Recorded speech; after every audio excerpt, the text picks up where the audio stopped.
Bonjour à tous, bienvenue sur la chaîne qui parle de vrais crimes. N'oubliez pas de vous abonner pour suivre tous les épisodes. Les gens sont-ils formés par leur environnement ou leurs actions découlent des choix qu'ils font? Le dicton selon lequel tout ce que nous avons dans la vie, soit nous l'avons gagné, soit nous l'avons reçu, est-il vrai? Qu'en penses-tu? En mars 2010, par une nuit sombre dans le comté d'Escambia, en Floride, les sauveteurs ont été appelés dans une maison. Une attaque vraiment horrible a lieu contre une femme de 19 ans. Ses coupures étaient so graves que sa peau était devenue foncée et se décollait de son corps. Même si elle était très malade, elle a pu découvrir qu'il avait attaqué de cette façon. Liz Coleman et Willie Coleman ont eu une fille nommée Tina Lasagna Brown en juillet 1970. Ils se sont mariés très jeunes. 11 mois après la naissance de Tina, son frère Willie Coleman Jr. est également né. Parce qu'il était jeune et immature, les parents accordaient plus d'importance au temps passé avec leurs amis qu'à s'occuper de leurs enfants. La plupart du temps, les enfants étaient laissés seuls à la maison ou envoyés passer le week-end en famille. Même s'il n'y avait pas beaucoup de différence d'âge, Tina a pris soin de Willie Jr.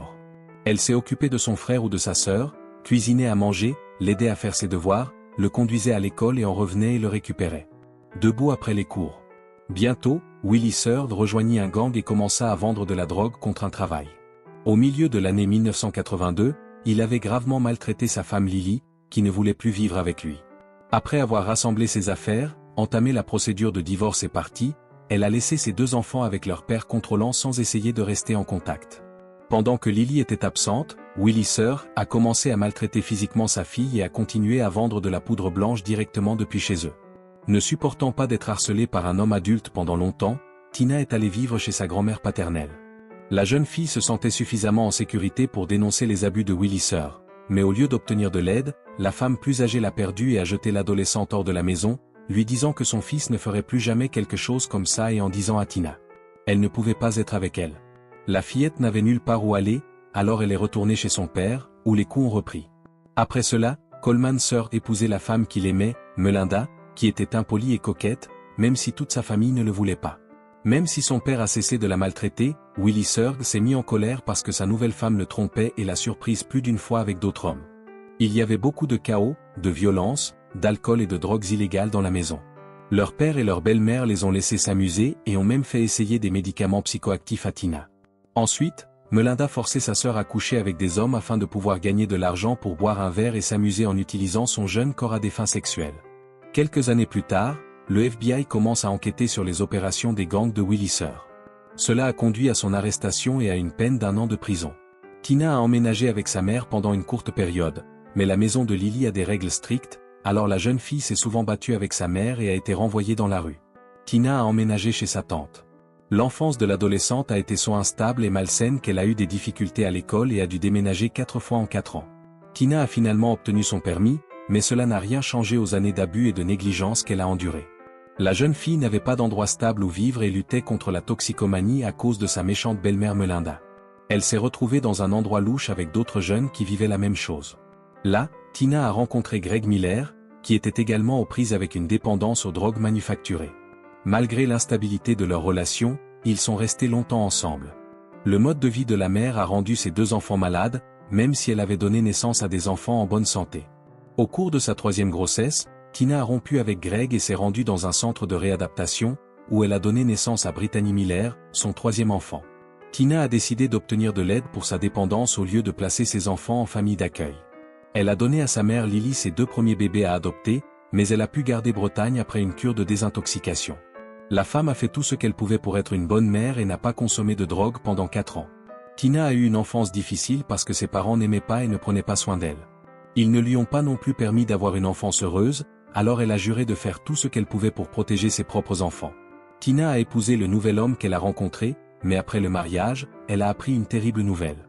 Son mari avait été surpris en train de vendre et de distribuer des drogues illégales et avait été envoyé en prison.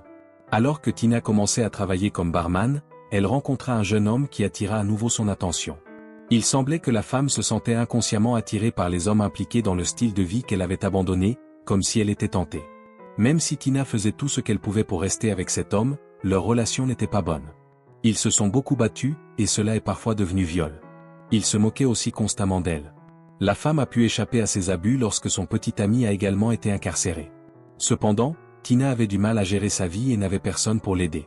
Parce qu'elle était désespérée, elle a fait de faux chèques, ce qui lui a valu d'être arrêtée et portée aux accusations criminelles. Pour cette raison, la femme s'est lancée dans la danse exotique pour gagner de l'argent. C'est à cette époque qu'elle a rechuté, cédant à la toxicomania, à la fraude, aux rencontres sexuelles avec d'autres hommes et à une autre arrestation. Tina a dû suivre un traitement à l'âge de 35 ans, conformément à l'ordonnance du tribunal. Elle a travaillé dur pour bien gagner sa vie et a obtenu un emploi de directrice adjointe dans une entreprise alimentaire. Les choses semblaient aller bien jusqu'à ce qu'elle subisse une nouvelle dépression et un accès de tristesse. Tina a décidé de recommencer à zéro à l'été 2009.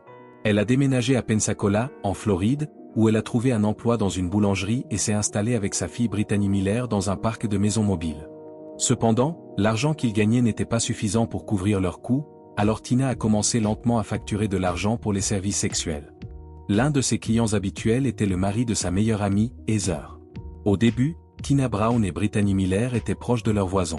Ashley Zimmerman, 19 ans, et Heather Lee, 27 ans, les deux femmes. Adriana Zimmerman was née le 13 avril 1990, and her childhood and adolescence were for the most par inconnu. Elle vivait récemment dans un parc de maisons mobiles à Pensacola, en Floride, dans le comté d'Escambia. Même si elle n'avait que 19 ans, elle avait déjà 2 enfants, Trinity, 2 ans, et David, 3 ans. En tant que mère célibataire, elle avait du mal avec l'argent parce que s'occuper des enfants coûtait beaucoup plus cher que vivre seule, et elle n'avait personne vers qui se tourner pour obtenir de l'aide. Les partenaires n'ont pas fonctionné, alors elle a demandé de l'aide à ses amis les plus proches. Tina Brown, 39 ans, Heather Lee et sa fille de 16 ans, Brittany Miller, sont devenues, à certains égards, une bouée de sauvetage pour la jeune mère. Vivre dans un tel endroit laisse malheureusement une marque qui ne peut être efficace.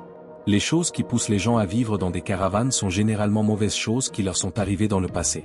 Si les gens ne disposent pas de stabilité et d'un groupe d'amis qui les soutiennent, les désaccords entre voisins peuvent s'aggraver et conduire à des altercations physiques. Les désaccords normaux se transforment souvent en quelque chose de plus dangereux parce que les personnes qui vivent de cette façon n'ont aucun contrôle sur leur comportement, ce qui arrive souvent dans ce contexte. Il y avait alors beaucoup de problèmes entre les 4 voisins. Se battre pour de petits problèmes qui se transformaient en combats physiques ne pouvait pas aider un lien à se développer. Les plaintes et les accusations des gens les uns contre les autres ont empiré, et parfois les bagarres sont devenues si violentes que les flics ont dû intervenir. La majorité des bagarres étaient entre hommes.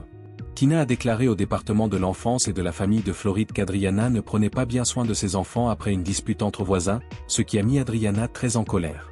Adriana était bien consciente de ce qui pourrait arriver si les autorités de soins s'impliquaient dans sa vie personnelle. Il était inévitable que les autorités vérifient la situation, et si elles trouvaient quelque chose d'anormal, elles pourraient facilement lui retirer les enfants, ce qui est la pire crainte de tous les parents. Pire encore, Adriana avait récemment commencé à considérer Tina comme sa meilleure amie. Pour des raisons raisonnables, la jeune mère était très en colère et les voisins se sont à nouveau battus. Le désaccord s'est étendu au-delà de l'éducation des enfants pour inclure de petites rancunes et ressentiments, et le plus effrayant était qu'il empirait à chaque minute qui passait. Il y avait une troisième voisine nommée Heather Lee qui a essayé à plusieurs reprises de les aider à s'entendre, mais cela n'a jamais fonctionné. Adriana blâmait Tina pour l'arrestation de son petit ami et a déclaré que Tina était impliquée dans des choses qui ne la concernaient pas. Tina aurait également brisé la vitre de sa voiture. Tina, bien sûr, n'est pas restée silencieuse en réaction. Elle a répondu en disant que la jeune voisine avait coupé les pneus de sa voiture dans le passé, c'est pourquoi elle a cassé la vitre en réponse. Le petit ami de Brittany était au centre de la dernière dispute entre les ex-amis. La fille de Tina, âgée de 16 ans, a découvert qu'Adriana avait couché avec son petit ami d'une manière ou d'une autre, et dès qu'elle a eu l'occasion de se venger d'Adriana, elle l'a frappée et a essayé de la frapper. Adriana a utilisé un pistolet paralysant en réaction. Même s'il s'est produit dans un parc de maisons mobiles, cet événement a été très mauvais et a montré une fois plus à quel point la zone est sûre. La plupart du temps, Adriana et Brittany avaient des problèmes entre elles. Même si l'une d'elles était mère de 2 enfants, les 2 filles étaient encore plutôt adolescentes. C'est pourquoi leur autre voisine, Heather Lee, devait souvent intervenir et interrompre les disputes entre eux. Aucun d'eux ne parvenait à contrôler ses sentiments ou ses accès de colère. Tina était très en colère lorsqu'elle a découvert que son enfant avait été frappé avec un pistolet paralysant. Elle était déterminée à faire en sorte que le responsable soit puni. La police aurait dû être appelée pour régler la situation, mais Brown n'était pas disposée à pardonner les offenses parce qu'elle avait été maltraitée par son père et sa belle-mère lorsqu'elle était enfant. Elle a fait le choix de faire quelque chose elle-même et de se venger. Même après quelques jours, l'épisode des pistolets paralysants n'a cessé de s'aggraver. La mère et la fille ne pouvaient oublier de se venger d'Adriana. Tina a invité Adriana à venir dans sa caravane le 24 mars 2010, disant qu'elle voulait faire la paix et reprendre contact avec son amie. Elle a choisi d'abandonner toutes ses rancunes et de mettre fin au combat. Adriana était très heureuse, car elle se sentait très seule dans son mobil-home. Elle pensait vraiment qu'il était temps pour eux d'arrêter de se disputer et de se battre pour de petites choses, puisqu'il avait pu rester amis et s'entraider pendant un moment. La jeune femme a accepté de se rendre à la caravane, mais elle ne se doutait pas du piège dans lequel elle allait tomber. Tina, Heather, Brittany et Mallory, l'amie de Tina, âgée de 13 ans, attendaient déjà l'arrivée d'Adriana dans la maison. Brown allait utiliser le même outil que son voisin avait utilisé sur sa fille. Elle avait prévu à l'avance de cacher un pistolet paralysant dans l'une des étagères. Brittany a dit à son ami qu'il allait faire face à Adriana pour tous les torts qu'elle leur avait faits, et que si Mallory en parlait à quelqu'un d'autre, elle serait la prochaine. Cela montre que la France avait planifié à l'avance. Il est possible qu'Adriana ait une relation sexuelle avec le petit ami de Brittany, qu'elle ne s'occupe pas correctement de ses enfants et qu'elle ait joué de petits tours à ses voisins. Pourtant, elle n'avait que 19 ans et ne méritait pas de mourir. Vers 21h, Adriana s'est rendue à la caravane d'Axe en grave côté sans en parler à personne. Quelques minutes plus tard, elle a été retrouvée allongée sur le sol après avoir été frappée à plusieurs reprises avec un pistolet paralysant. Une douleur incroyable et intense traverse son corps, gelant ses muscles et la rendant complètement terrifiée. La jeune fille a dû crier parce qu'elle savait qu'elle n'avait aucun moyen de se protéger ni de faire quoi que ce soit pour l'aider. Adriana a demandé de l'aide parce qu'elle savait que quelque chose terrible était sur le point de se produire. Heather Lee a aidé, mais pas la personne victime de violence, elle a aidé les gens qui leur faisaient du mal. Adriana ne pouvait rien dire, alors la voisine lui a mis une chaussette sale dans la bouche et l'a frappé violemment au visage en même temps. Le prisonnier a ensuite été emmené dehors et jeté dans le coffre de la voiture. Tina a pris le volant et Heather, sa fille et voisine, s'est assise sur le siège passager. Mallory, 13 ans, est restée dans la caravane. Après avoir parcouru environ 1,5 km du parc de maisons mobiles, les femmes sont arrivées dans une grande clairière dans les bois. Alors qu'Adriana gisait inconsciente dans le coffre, elle a commencé à comprendre qu'elle devait sortir de là tout de suite parce que les choses allaient très mal pour elle. Elle s'est enfuie 2-3 dès que le coffre a été ouvert. Malheureusement, elle a trébuché sur une racine d'arbre et est tombée au sol au moment où elle commençait à se sentir heureuse d'avoir réussi à s'en sortir à temps. Comme il faisait déjà nuit et qu'Adriana était pressée, elle ne vit pas ce qui se trouvait sur son chemin. Tina et Brittany l'ont rapidement rattrapée et ont immédiatement commencé à l'attaquer. La mère a de nouveau utilisé le pistolet paralysant et la fille a reçu un pied de biche. Après cela, ils ont échangé des armes, ce qui leur a permis de blesser leurs faibles voisins de différentes manières. Force est de constater que ces actes ont rendu les deux femmes heureuses. Brittany a frappé Adriana à plusieurs reprises avec son poing si fort qu'elle s'est cassé le doigt lorsque l'outil lui a glissé des mains. Au même moment, Tina est allée dans le coffre de la voiture, a pris un bidon d'essence, puis est retournée vers le corps battu et allongé du voisin, mais elle était toujours éveillée. Même si Tina pouvait voir à quel point Adriana était blessée et à quel point elle avait peur, cela ne lui semblait pas suffisant. Plus tard, cependant, ce qu'Adriana a fait n'avait rien à voir avec ce qu'il faisait maintenant. Pourtant, Tina a aspergé Adriana d'essence, a allumé un briquet, et lui a mis le feu. Ensuite, les trois attaquants ont vu le feu faire rage et la jeune fille crier dans une douleur insupportable. Ils ont également vu à quel point sa peau était brûlée. Brittany était tellement excitée à un moment donné qu'elle a sauté de haut en bas et a crié « Brûle, salope !» Il est même difficile d'imaginer comment quelqu'un peut se sentir heureux en voyant un acte aussi horrible et douloureux. La plupart des gens peuvent comprendre les autres et se soucier d'eux, mais Brittany Miller n'en faisait clairement pas partie. Adriana était toujours consciente alors que le feu brûlait son corps. Elle était allongée sur le dos tandis que le liquide inflammable était versé sur elle. Au pire de sa douleur insupportable, elle a commencé à se rouler par terre pour essayer de se sentir mieux. Pendant que Heather, Tina et Brittany montaient dans leur voiture et rentraient chez elles, elles s'attendaient à ce que leurs voisins meurent bientôt. Brittany se souvient avoir laissé certaines choses sur place, comme un tasé et une paire de ses chaussures de sport, sur le chemin du retour à leur maison mobile. Tina a dit à sa mère qu'il ne reviendrait pas, mais elle l'a dit à sa mère. Elle voulait mettre une certaine distance entre eux et le crime. Tina ne savait pas que les objets qu'elle avait jetés serviraient de preuve, principalement pour montrer leur implication. Il lui était tout simplement impossible de penser clairement. Les femmes pensaient avoir soigneusement planifié et réfléchi à chaque détail, mais leurs actions montraient qu'elle était dans le pétrin et qu'elle n'avait aucun contrôle sur ce qui se passait. Ils n'auraient peut-être pas pensé que quiconque se soucierait du sort d'Adriana Zimmerman ou découvrirait pourquoi elle est morte. Si ses amis les plus proches l'ont traitée comme une poubelle, l'ont jetée et l'ont brûlée, pourquoi d'autres personnes s'inquiéteraient-elles de sa disparition? Ils ne pensaient pas que la fille était celle qu'elle prétendait être, ce qui a conduit à ce qui s'est passé. Étonnamment, Adriana a éteint le feu, s'est levée et a marché environ 1 kilomètre jusqu'à atteindre la maison la plus proche, même si elle avait de terribles blessures qui mettaient sa vie en danger. Un homme nommé Terence Hendrick vivait dans cette maison. Cette nuit-là, Il était sur le point de se coucher tôt lorsqu'il crut entendre une voix faible implorant de l'aide dans la cour. Terence a regardé par la fenêtre, mais il n'y avait personne qu'il pouvait voir. L'homme entra sur le porche et regarde au loin, intéressé par l'invité inattendu. Hendrik put distinguer la silhouette d'une personne venant vers lui au bout d'un moment une fois que ses yeux s'étaient habitués au manque de lumière. L'étrange silhouette semblait se déplacer lentement. Terence s'est tout de suite rendu compte que quelqu'un était en difficulté et essayait d'obtenir de l'aide. Cette personne a été gravement blessée. Le propriétaire a été choqué d'entendre la voix, car, même s'il n'était qu'à quelques mètres de l'étranger à l'extérieur, il ne pouvait pas comprendre un mot. Il s'est avéré qu'il s'agissait d'Adriana Zimmerman, la fille. Malgré la douleur, elle lui a murmuré d'appeler le 911, puis est tombée sur les marches parce qu'elle ne pouvait se lever. Hendrik décrocha le téléphone et s'assit sur les marches à côté d'elle. Alors que la jeune fille se balançait d'avant en arrière, les bras tendus devant elle, il a appelé le 911 et a dit à l'opératrice qu'une femme qui devait être emmenée immédiatement à l'hôpital venait de sortir des bois près de chez lui. Alors qu'il attendait les ambulanciers sur les marches, Terence a constaté qu'elle était gravement blessée à la tête. Le corps de la jeune fille était complètement noir, et il n'était pas clair si elle portait quelque chose car sa peau semblait être faite de tissu. Elle dégageait une forte odeur d'essence et d'objets brûlés. Il est très important de vous abonner à la chaîne si vous aimez cette vidéo.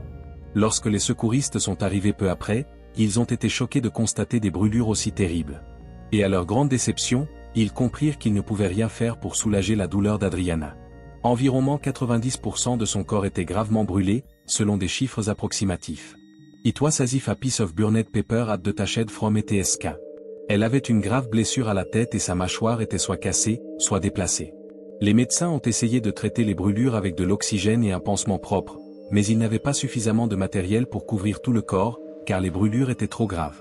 Il était également difficile de maintenir son cou stable car la peau commençait à tomber dès que quelqu'un le touchait.